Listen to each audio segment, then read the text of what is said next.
Godfather সন্ত্রাসীদের কারণে নারায়ণগঞ্জের অনেক পজিটিভ জিনিস নেগেটিভ ব্র্যান্ডিংয়ে পরিণত হয়েছে।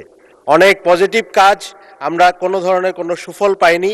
বিশ্ববিদ্যালয়, মেডিকেল কলেজ, হাসপাতাল, স্টেডিয়াম সহ আমরা দেখেছি বিভিন্ন ধরনের অবকাঠামো, অনুমোদিত এবং তৈরিকৃত অবকাঠামো এগুলো বিনষ্ট হয়েছে, অবৈধ কাজে ব্যবহৃত হয়েছে।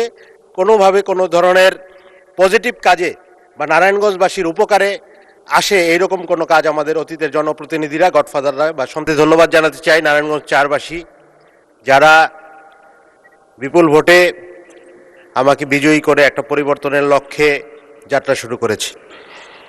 মাননীয় স্পিকার, আজকে আমার জনগুরুত্বপূর্ণ দৃষ্টি আকর্ষণের যে নোটিশ, সেই নোটিশের টপিকটি ছিল হচ্ছে নারায়ণগঞ্জে 2023 সালে একটি বিজ্ঞান ও প্রযুক্তি বিশ্ববিদ্যালয়ে অনুমোদিত হয়েছিল। মাননীয় শিক্ষামন্ত্রীর দৃষ্টি আকর্ষণ আমি করতে চাই যে সেই বিশ্ববিদ্যালয়ের কোনো অবকাঠামো বা পরবর্তী কোনো কার্যক্রম আমরা দেখিনি। অতি দ্রুত বা শীঘ্রই সেই বিশ্ববিদ্যালয়টি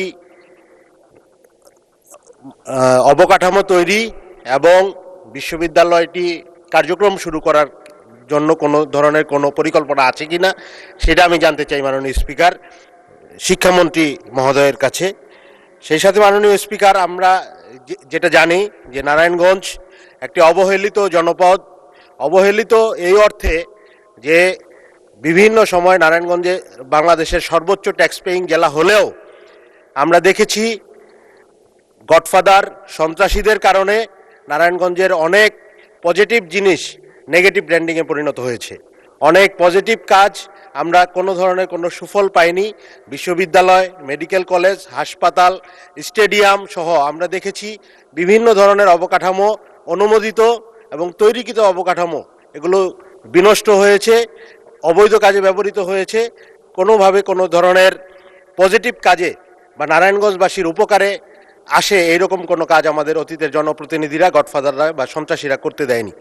তো এই ক্ষেত্রে মাননীয় শিক্ষামন্ত্রীর কাছে আমার স্পেসিফিক আজকের টপিকের কোশ্চেন যে 23 সালের যেই বিশ্ববিদ্যালয়টি অনুমোদিত হয়েছিল সেটা বাস্তবায়নের কোনো পদক্ষেপ তারা নেবেন কি?